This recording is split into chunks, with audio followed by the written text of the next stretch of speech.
He looked out the window downtown Toronto. He said, see, there's the CN Tower, just been built. If I looked out and saw a man climbing that tower, that would be a news story. If I saw a woman climbing the tower, it would be a women's story. I suppressed my hysterical laughter and said, oh, I see, Marty. And I took the job thinking that they don't know what they've got. And every column I wrote from day one was a feminist column. It was taking news stories or current events and looking at them through a feminist lens. Much has been written in journals, papers, and books by a significant group of academics and authors about feminism and the equality movement. And there's a growing inventory of productions about women in Canadian life. We want to add more. The Women's History Project is a nonprofit organization launched in 2022. Our ambition is to promote and showcase women in Canadian history. We want trailblazers, leaders, authors, and historians to tell stories about women in the labor movement, at work, in the media, women who took to the streets, equal pay, maternity benefit, the right to have your own bank account. We want to get women who are still living to recount their challenges and campaign. History is rich with stories about advocates, activists, and women in public life at the community, provincial, and national levels, across Canada, in small towns, on farms, in urban areas, women who have used their voice to make a difference. This is 1,000 Voices, 1,000 Stories. Michele Landsberg, journalist, author, social justice activist, sought-after speaker, feminist. Born in Toronto in 1939, Michele earned a BA from the University of Toronto in 1962, joining the Globe and Mail the same year and becoming a highly acclaimed journalist. In 1963, she married Stephen Lewis, future leader of the Ontario NDP and future Canadian ambassador to the United Nations. Michele left work when she became pregnant, typical in the day. In 1971, Michele returned to work full-time, working closely with Doris Anderson at the Chatelaine Magazine. In 1978, Michele joined the Toronto Star as a regular columnist on feminist issues for over 25 years, earning 2 national newspaper awards and becoming one of the Star's top-read columnists. Michele is the author of several books, including This is New York, Honey, in 1989, a best-selling memoir of her time living in New York as the wife of a UN ambassador. In 2011, she published Writing the Revolution, a collection of her articles. Throughout her career, Michele pushed for change and incited controversy with her articles that highlighted progressive issues: women and children's rights, issues of equal pay, abortion, sexual harassment in the workplace, racial discrimination.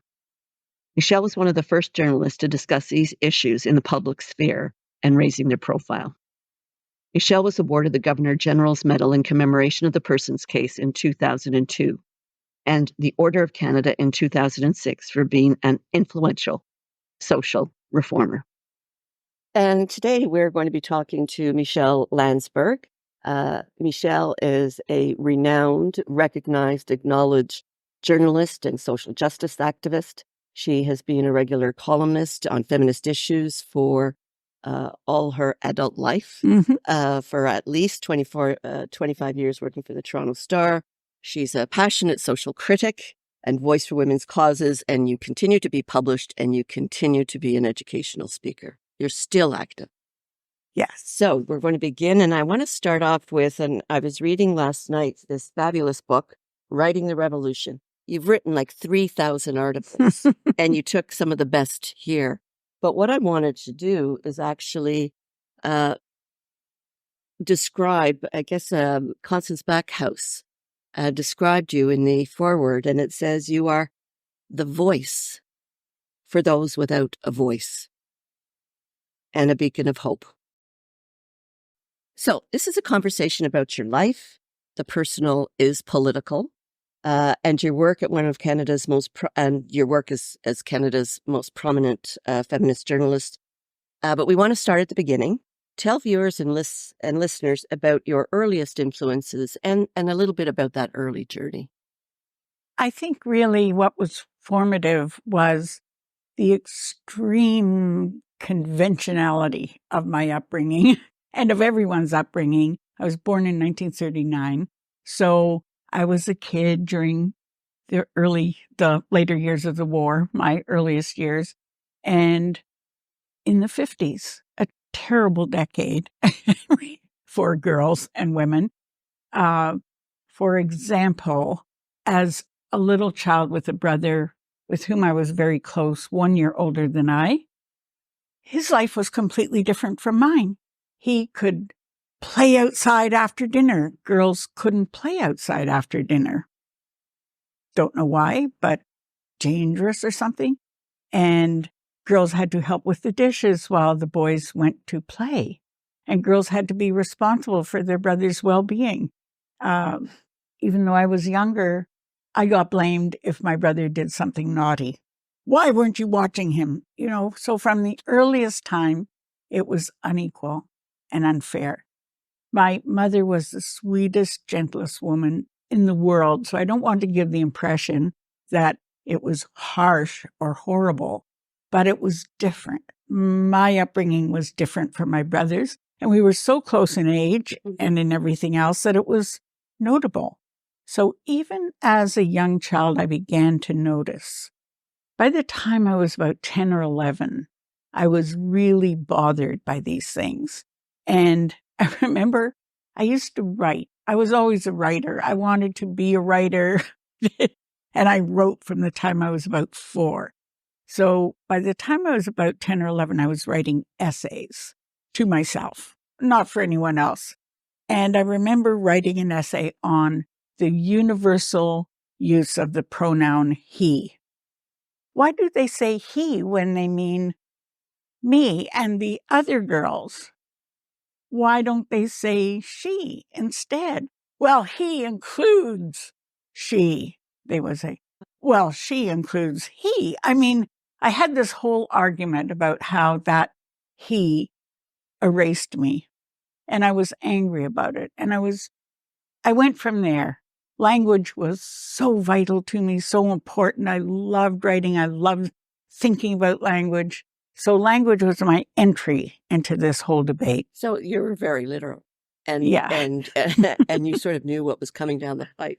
At 10 years old, you had a problem with pronouns. Yes. I had, by the time I was in high school, I was just disgusted by the expectations. The girls all wore, this was the beginning of the 50s. Don't let anyone tell you that was an idyllic decade.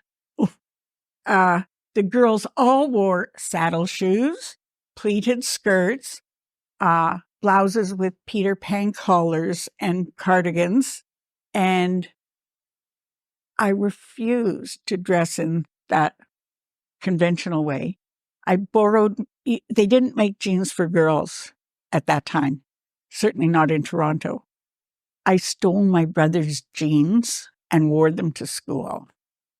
Yeah, it was very defiant.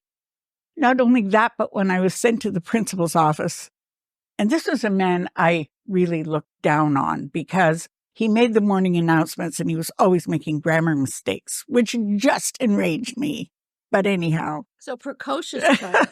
I was precocious, yeah. Well, I grew up in the 60s and we had tunics and we didn't like our tunics. Oh, yes. But I was part of that group that was allowed the slacks. Yes. Jeans. Slacks, but not jeans. Yeah. Well, when I stole my brother's jeans, I took it a step farther. I was 13. I was smoking Export A cigarettes. And when I was sent to Mr. Young's office, as he was lecturing me about the inappropriateness of wearing jeans, young ladies should not be wearing jeans, I took out a cigarette and a wooden mat and lit the match on my fly and lit up the cigarette. Well, Mr. Young's reaction was explosive. I was suspended for a week. Great. And I think I was too much of a coward to go on wearing the jeans to school, but I had made my statement. I made my point. So the you were 50s, precocious yeah, and a rebel. and defiant of these silly norms for girls, the silliness, and the whole focus of my fellow students was on the dances, and the Sadie Hawkins dance, and I just had no time for it. I was very buried in literature. I wanted to talk about the books I was reading, but there was nobody else like that around me. I mean, I'm sure there were in the school, but I just didn't find them. So all through the 50s, I was a loner and a rebel. And it was then that I began to develop my insights about feminism. Very good story. So a rebel, precocious, loner, and you were really into your literature, your books, your writing at a very young age, which is really, really interesting. And when I went to university, I did find soulmates who were as keen on literature, of course, as I was. But I couldn't find anyone who quite got my feminism. And I was laughed at by my fellow students. I remember arguing in the first year with a guy who was in one of my classes. We were sitting in the students' lounge, and he said something about there are no great women artists. And I defiantly corrected him and tried to give some examples, pathetically few to my knowledge at that time. And I put up a strong argument about women's equality, which he thought was comical. And the next day, he brought a long ode to school. I think I still have it, of civilized, upscale misogyny, all about how women were naturally inferior to men. You couldn't change nature and so on. And this, was the tenor of the times. So the whole kind of feminist ideology, I mean, it wasn't really there. This came really natural to you. This was something that really... Yeah. That's why I call myself a cradle feminist. But I was a tween feminist, not really cradle. I always took it for granted that girls were equal. I just always took it for granted. My father didn't. Don't know where. Yeah, see. My father didn't, but I sort of took it for granted that I was as good as, or sometimes better than. Yeah. So, but I grew up in, a decade later.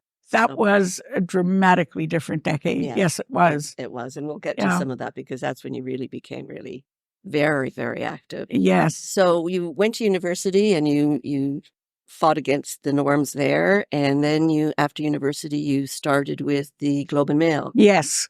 I didn't even know how lucky I was, and I didn't even mean to be a journalist. I actually meant to be the second Shakespeare, but that didn't work out. Good for us. Well done on you. Anyhow. We don't need another Shakespeare. Yeah, one should suffice us all. That's true. So I ended up by pure fluke. I had a boyfriend who was a reporter at the Globe and Mail. He didn't want me to go off to England to continue my studies, so he engineered an excuse for me to write one of the news stories that he was supposed to cover. Some poets, you see, don't know what Toronto was like in those days. It was so awful. It was so white. It was so conventional. It was so oppressive. You couldn't do anything on Sunday but breathe and go to church. Nobody else existed except the Protestant, overclass. So some poets of my acquaintance from university were going to defiantly read their poetry aloud in a park, Allen Gardens, on Sunday. Big whoop, right? So my boyfriend, who was a police reporter, was going to cover this. And he said, I don't know anything about poetry. You do it for me.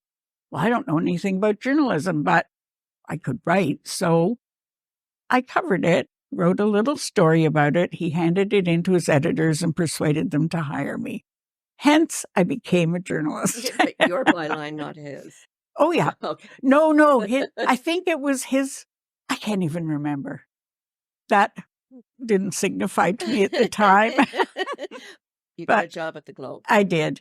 And that was wonderful. I did news reporting, and then I became a feature writer.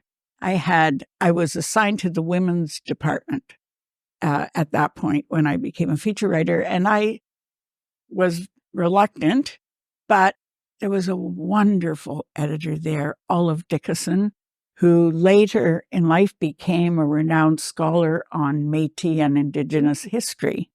I didn't know Olive was Métis, but she was a wonderful editor and extremely supportive to all my ideas for feature series. I wrote about nurses. I remember that one. I did a huge research into the condition of nurses who were at that time. A registered nurse was paid less than the man who ran the elevator in the hospital. There were elevators with men operating them. Yeah. So, yeah. I remember elevator operating in Montreal at Ogilvy's. And yes, that's right. So I was so shocked. And I was shocked that the nurses told me without flinching that their training was that the minute a doctor entered the room, they were to stand up and remain silent. And the nursing teachers told me, yes, indeed, that was enforced. You know, it was the inequality and, in fact, misogyny was built into the system. And I recognized it. So you took women's features or women's stories, which I'm sure they gave it to, you do the women's stories. Yeah. It would be, you do the women's stories. That's right. It's not very important. We'll put you in the, second or third section. But you identified and you uncovered a lot of the really horrific sign of the times. Yes. And to their credit, the Globe didn't flinch in publishing all this stuff. And later, when I went to the Star, I spent 7 years at Chatelaine in between. But then I was hired at the Star as a columnist, and it was the same story all over again. Their women's columnist had retired, and the executive editor who interviewed me said, well, we need another woman's columnist. I said, yes, what exactly do you mean by that? And they tell this story in the book. He looked out the window downtown Toronto and he said, see, there's the CN Tower just been built. If I looked out and saw a man climbing that tower, that would be a news story. If I saw a woman climbing the tower, it would be a women's story. I suppressed my hysterical laughter and said, oh, I see, Marty. And I took the job thinking that they don't know what they've got. And every column I wrote from day one was a feminist column. It was taking news stories or current events and looking at them through a feminist lens. I want to also admit that at that time, there were no women's studies in the universities. I had never been trained in analyzing things from a feminist point of view. However, so I stumbled sometimes. I went back and forth between kind of a liberal, everybody's equal approach to a much more radical approach, depending on the issue. I didn't have a clear and firm analysis yet. I was finding my way.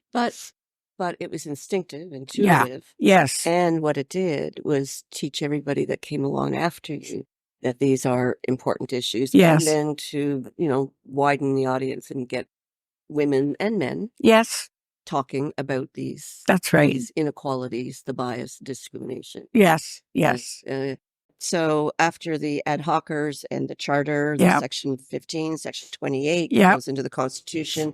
In November, there's a premier's meeting with the Prime Minister, First Minister's meeting, and they're talking, and Quebec is not wanting to sign this. Right. And they came up with the notwithstanding clause. Which has plagued us to this day. Yeah, it has.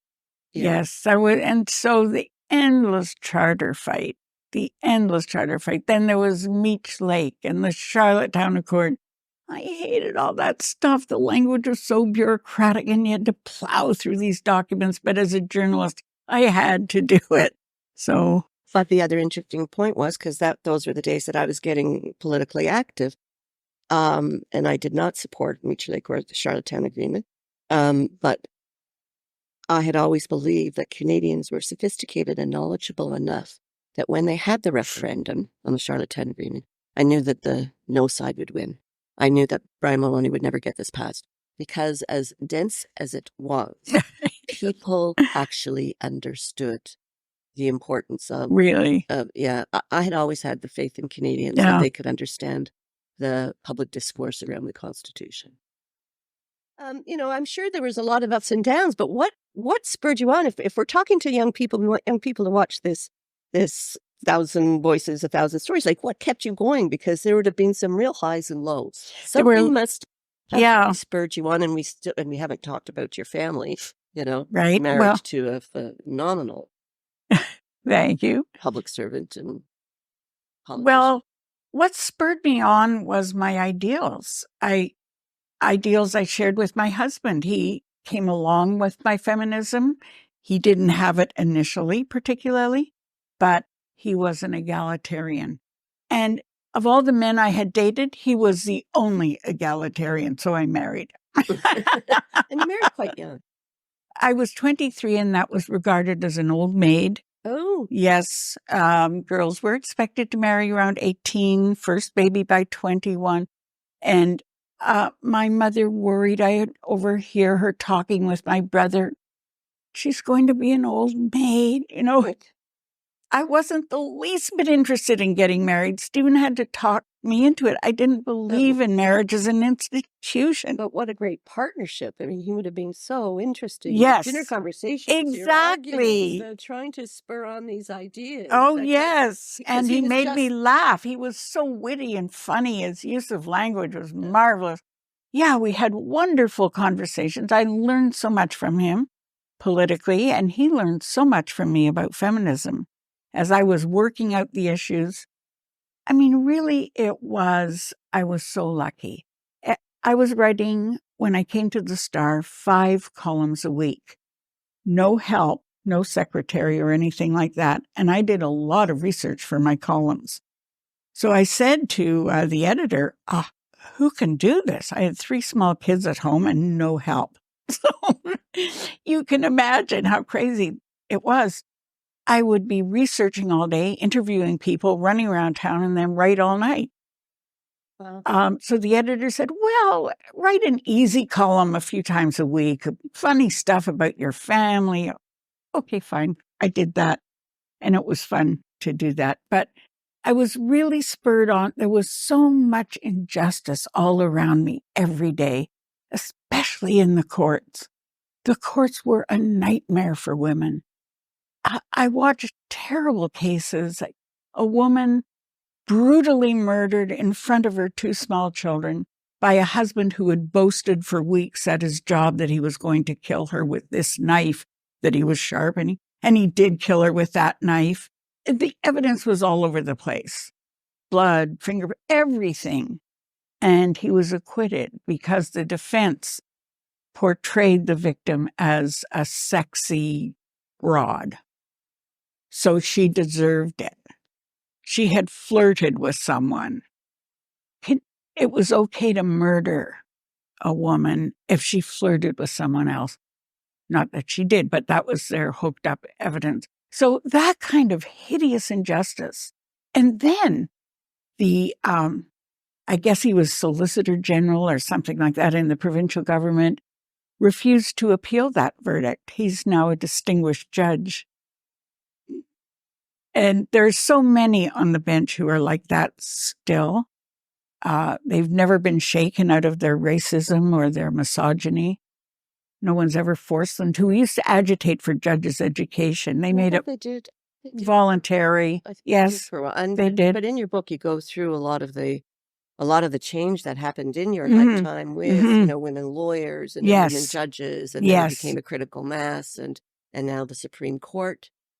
Fabulous, yes, made a big difference. So you would have seen a lot of change, and you talk a lot in when all your excerpts from your articles. You talk a lot about domestic violence. You talk about, but it's just gender-based violence, and I think you complain about the word gender.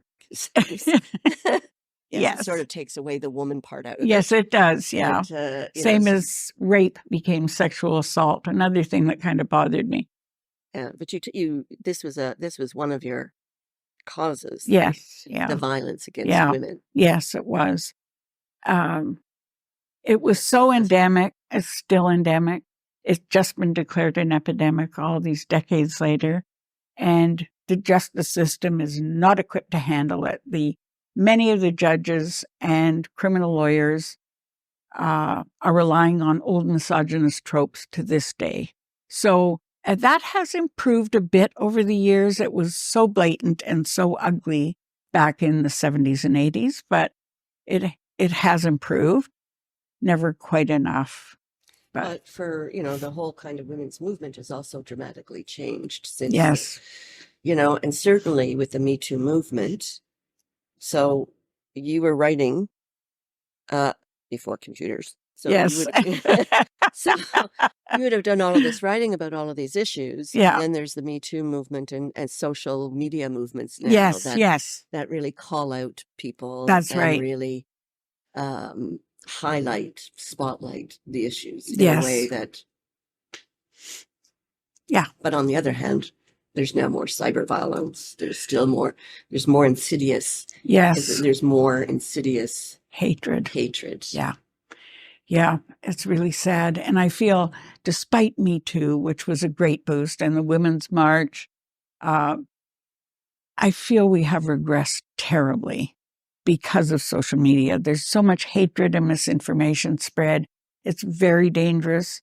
And I see young women who think of themselves as feminist and who spend a lot of time making sexy pictures of themselves on Instagram, lacy lingerie, whatever. And I'm thinking, what kind of feminist buys into those?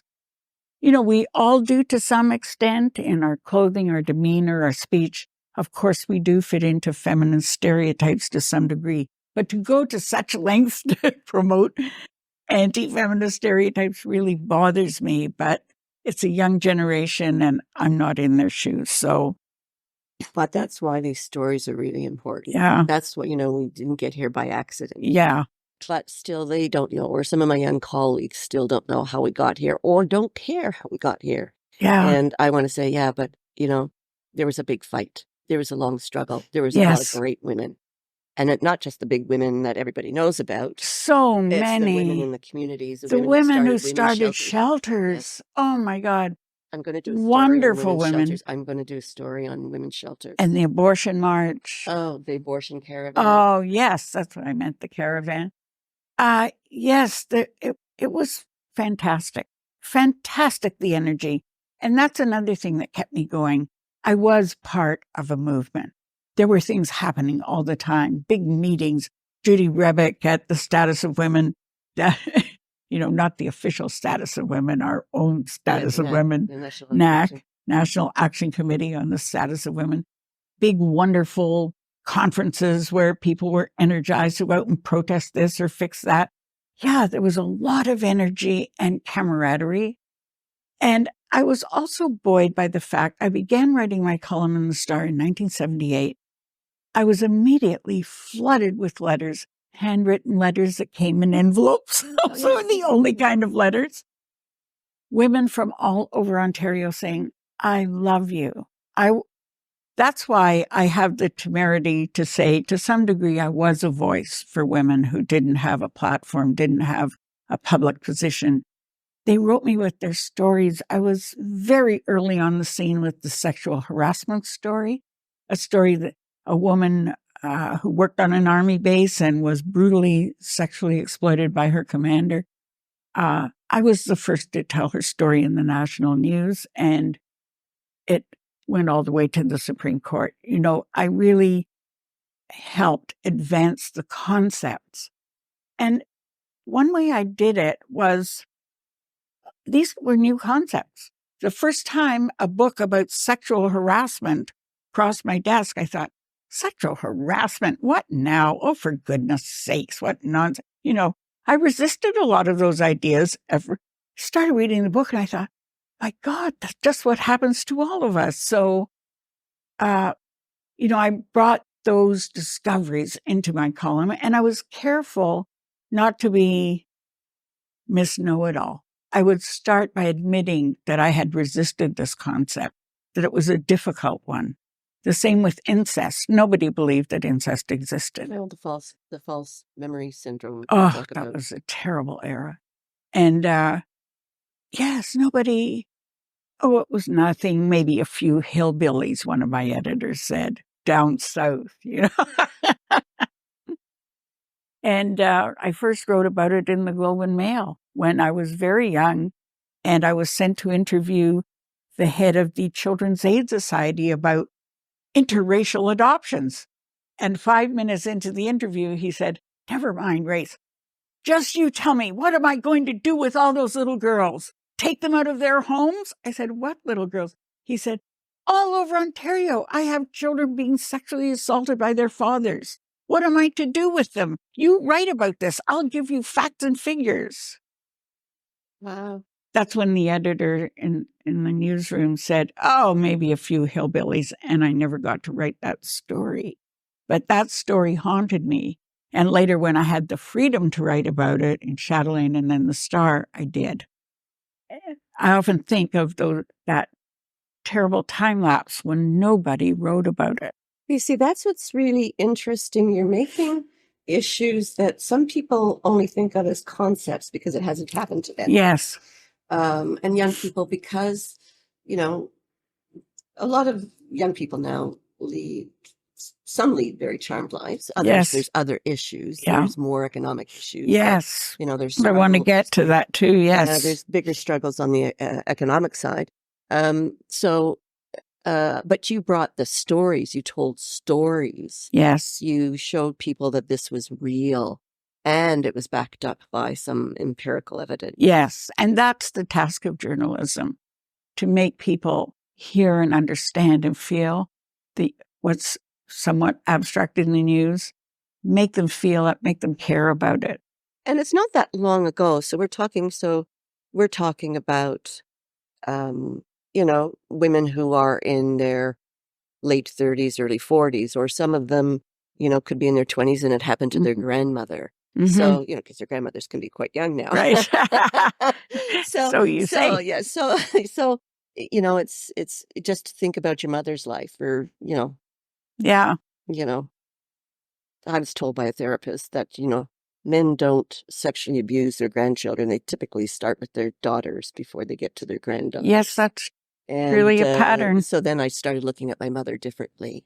I started looking at my mother and her upbringing. Yeah, what she probably went through. So So those were the sign of the times. Yes. You covered it all. So it's choice and sexual harassment, violence against women, yes, children, yes, children's rights. I had 3 of my own. I loved bringing up my kids, and every year there was a new theory about how to bring up your children. And a lot of them were pretty reactionary. Back to the 3 R's. We have a premier who thinks that way now, too. so limited. But anyhow, on the education front, I was very passionately involved. I was a volunteer in my children's public school. We went through quite a lot. I wanted to say something earlier about formative influences that is not often recorded about Toronto history. It was a very anti-Semitic town. And as a kid, I wasn't protected by being in the Jewish community, sort of protected and buffered by having lots of other Jewish families around me. We didn't afford to live in some of those communities, so we were in a completely non-Jewish environment, and we were exposed to anti-Semitism from teachers, from the principal of the local school, quite crude and vocal anti-Semitism. In the schoolyard, every Christmas and every Easter, it was Jews killed Jesus and, other taunts that they learned at church. And so I knew how wrong that was. I wasn't dirty Jew, that was another chant. I was not dirty. My mother was a fanatic on cleanliness. And I didn't kill Jesus. I had nothing to do with him. Anyhow, he was Jewish, and they know that. And, from such an early age, I was at odds with the common understood knowledge of society. That was that, but then it became that intersection, what they talk about intersectionality now. So it was intersectionality for sure. And that's why I was so alive to the race issue when that started coming along. I couldn't get my bosses at the Star at the beginning to even see it. I was being honored by something or other. The publisher of the Star invited me up to a little lunch in his private dining room, and he had a couple of the senior editors there. Oh, congratulations, Michele. And what do you see we could change at the Star? And I said, well, look around the newsroom. They're all white. And the publisher was quite taken aback, and he challenged the editor-in-chief and said, well, what can you do about that, Marty? We want to appeal to all the suburban readers, too. We want to get everybody in reading the Star. Well, said the editor, I've tried, but there aren't any who are qualified. How can you imagine? So, but one of the big criticisms about the women's movement in the 1970s was the fact that it was Toronto-centric. It was, the middle class, upper middle class women who led it. And there wasn't a lot of intersectionality. And so I've heard both sides. Yes, there was, but the white women didn't really like us anyway. And then there's so what was it like? I mean, because if race is so important, even women's issues, it's bad for, violence against women is bad for women, but it's even worse for Indigenous women, or even worse for Black women. Yes. And I think most of us were happily oblivious to these issues back in the 70s. And my readers began to educate me about it. I realized how mingled these issues were. And I can give you a little example that really shocked me awake. Around domestic violence, people always say, why doesn't she leave? Well, I said, of course, and many have repeated this idea, not just me. Why doesn't he stop? Why is it the woman's fault? And then there was the question of not reporting to police. And I wrote a column in which I suggested that women should really, I know there are difficulties, but if they don't report to police, we're never going to stop this scourge of domestic violence. And I got a call from a woman of color who explained to me that at that time, particularly in Toronto and in her neighborhood, if a woman called police on her husband, they might well shoot him or drag him off to jail.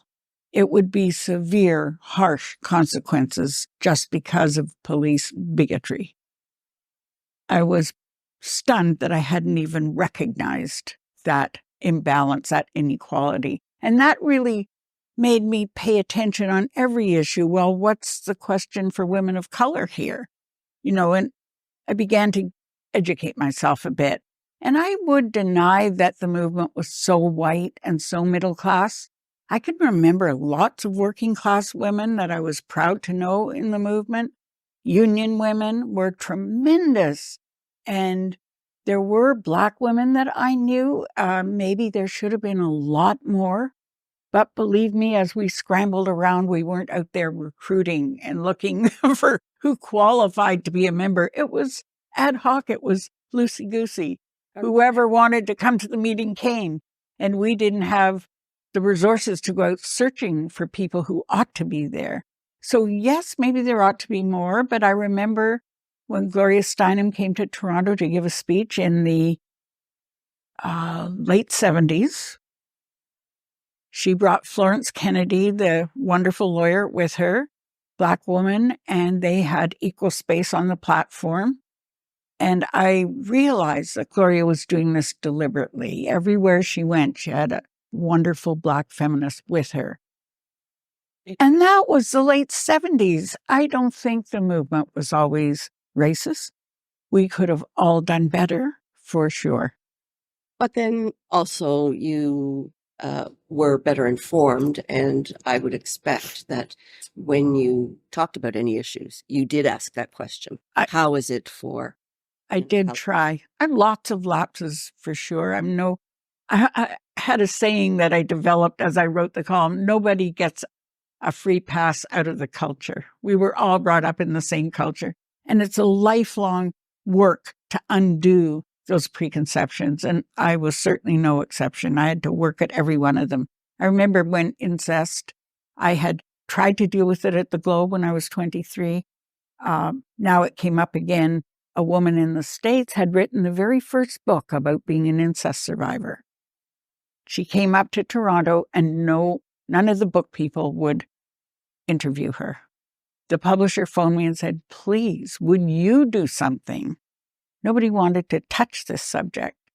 And I was very queasy about it. I thought, oh, do I really want to talk about this over dinner? I had my own preconceptions. I went to dinner with this woman, a lovely, intelligent woman, and she turned me around. I saw things that I hadn't seen before, how those children suffered, how or blocked it out. But even that effort of blocking it out took a toll on their creativity, on their lives, their freedom. Shame in it. Yeah. There's shame in it. Yeah. So I really learned from everyone I interviewed and grew. And then the children's rights, you did a lot of work around that. Yes. Are there still any issues that you thought were overlooked, or they just didn't get it despite your advocacy? What were your biggest disappointments? Biggest disappointment looking back on the movement, and I can't say I put it together then. It's gradually come to me over the years since. There was a failure to weave economic understanding into our feminist ideology. Capitalism is the root and ground and structure of inequality and poverty and misogyny. And we did not tackle that in our movement, very little. Nowadays, I think that would be a major part of the analysis, and it should be. And I think I remember Bella Abzug. I belong to a group in New York that celebrates a feminist version of the Passover Seder every year. We've been doing it for more than 40 years. Gloria was a member of the group. Bella Abzug was a member. And in the last time she attended, shortly before she died in 98, she suddenly made this impassioned speech. And she said, "Sisters, we have completely failed." And we were all shocked because we all thought feminism had accomplished a lot, right? She said, if we had succeeded in the way we should have, there would be 100,000 women marching on Washington and demanding an end to poverty. There is no reason for poverty to exist, and we haven't fought it as we should have. And she went on to make this powerful speech. It was then that I thought, damn, we didn't integrate the nature of capitalism, the nature of the economy that includes us all, right? Yeah. We didn't include that in our analysis nearly enough. It would have been a much different kind of debate and discussion. It would have been a bigger Titanic to turn around. Yes, it would have. There's some things that, what is the art of the possible? Yeah. And that just would have been one more barrier. one more mountain to climb that you couldn't get to the top. But there are now conversations about women in prosperity or women and economic security. And now there are discussions about poverty. Yes. At least we're in Canada and we're not in the United States. Yes. Where at least we've got the social safety net and some of the to social some programs degree. To Yeah. some degree. It's not great, but it's a lot better. And depending on the government of the day. Yeah. Some governments are better than others at doing it.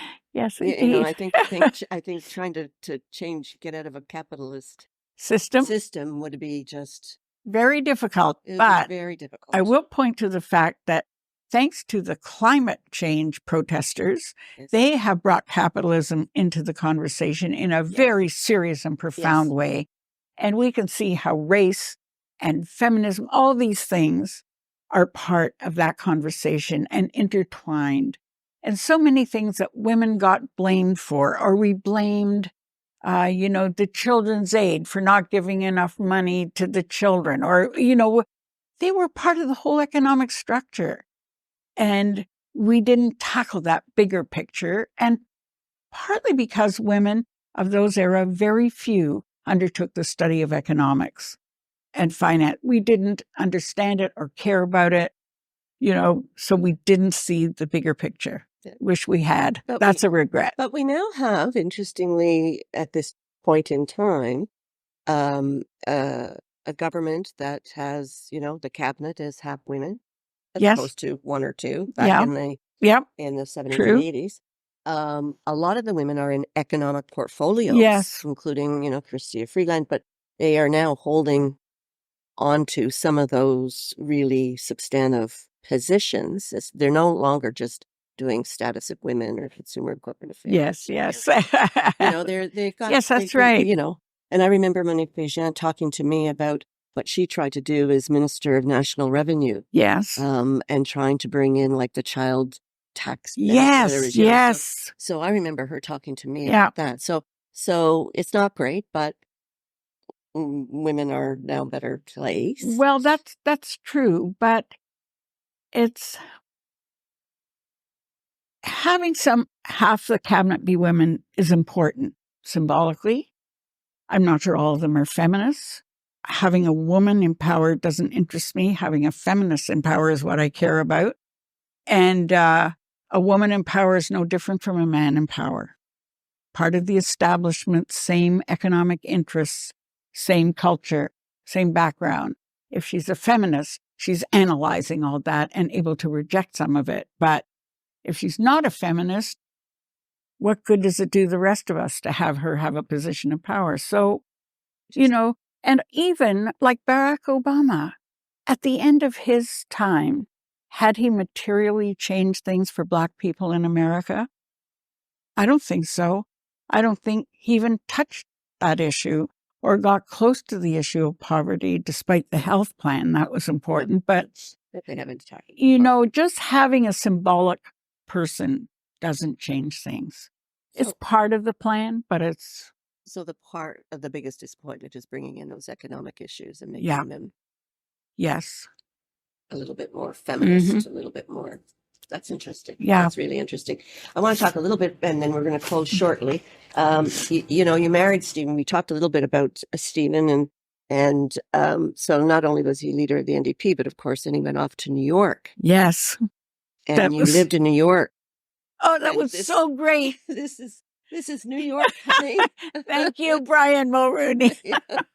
It was funny to hear me say that, right? But when Stephen was appointed ambassador to the UN, I was at his elbow. He was on the phone hearing from Brian Mulrooney this proposal. And I was hearing bits of it. Oh, the United Nations? Oh, yes, Mr. Prime Minister, quite interested in, yes. And I was like, the UN, New York. Yeah, Stephen, yes. And he's like, and then he was given 12 hours to consider the proposal, not allowed to talk to anyone but me about it. So by morning, I had persuaded him that he wouldn't be doing this for Brian Mulrooney and the Conservative Party. He would be doing it for Canada. And he tackled some really big issues. Huge issues. The HIV issue. Before that, Africa. He'd always been passionate about Africa, spent 2 years there as a young man, and so eager to get more justice for Africans. And he had a very significant role at the UN in leading the African push, And then in your book, you covered in the book excerpts from your columns. Took columns about the violence about women in war-torn countries and Africa. So you brought a lot of that. You brought a lot of his life and his interest in Africa into your own writing. Yes, indeed, because we influence each other all the time. I always learn from him, and it was lively. Another thing that I like to give him a lot of credit for is that from the beginning of writing the column, I was under tremendous pressure. This hadn't been done before. I was doing 5 a week, writing like mad all through the night before making breakfasts and packing lunches and all, you know. And he always, no matter where he was through the years, he would read my column before I sent it in and tell me if I had made myself clear. He never tried to change anything, but he'd say, I don't think you're making your point clear.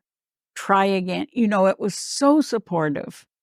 And most of the time he just said, that's terrific, go for it. But, you know, sometimes he disagreed with me. We'd have lively exchanges, which influenced how I would explain my view. So he was just the best editor in the world for me. I was so fortunate to have someone non-competitive, very supportive, and on the same, you know, path. A great Yeah. love story. Yeah. Story about reading of Truly. How wonderful. Yeah. I was so fortunate in that. And you're still married. Oh, yes, we're still married. 60 years, or is it 61? Soon be 61. Between the time writing your first column for the Globe and your last column, what was the greatest difference in how you were able to speak about, or what you were able to speak about, how you were able to speak about it, and compare it with some of the issues today? Like, what was that one achievement? What's your legacy? Yikes. I think the thing that touched me the most overall was how many women said I changed their lives.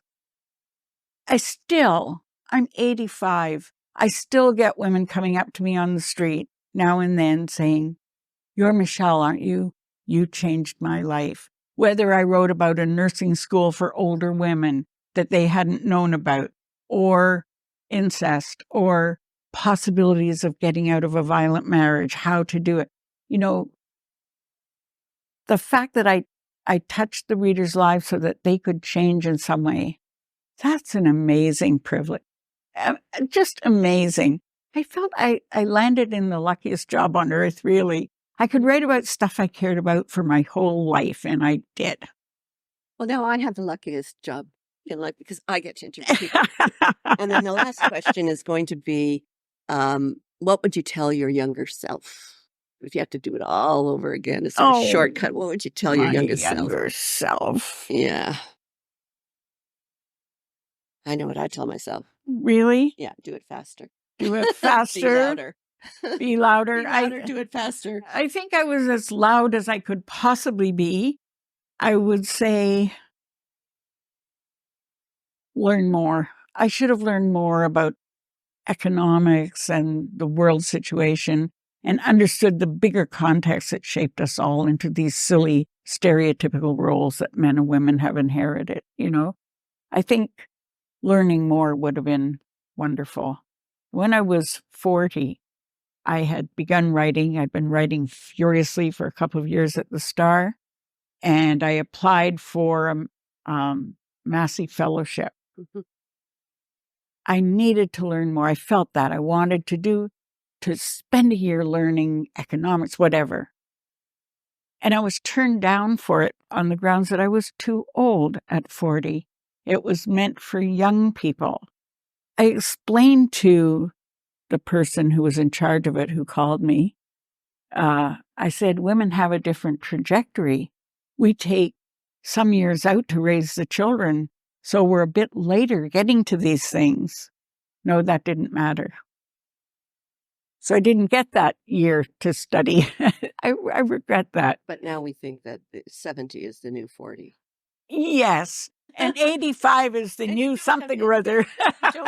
You don't have to retire at 60. I had a friend say to me, Deborah, aren't you retired? And I'm going, no. Why should you? He goes, doesn't the government retire you at 65? And I'm going, no, anymore. That's been outlawed. I'm happy to say. So, yes. Just, keep getting paid. Keep going. Keep going. Well, I'm not getting paid anymore, but I do pay attention to what's happening in the world and try to pitch in my bit. So I want to thank you, really.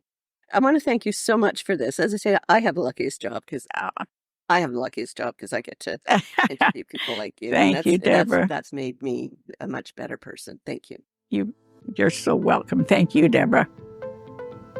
I'm Deborah Davis, president and co-founder of the Women's History Project. This has been the Women's History Project production. with thanks to our sponsors, partners, and special guests.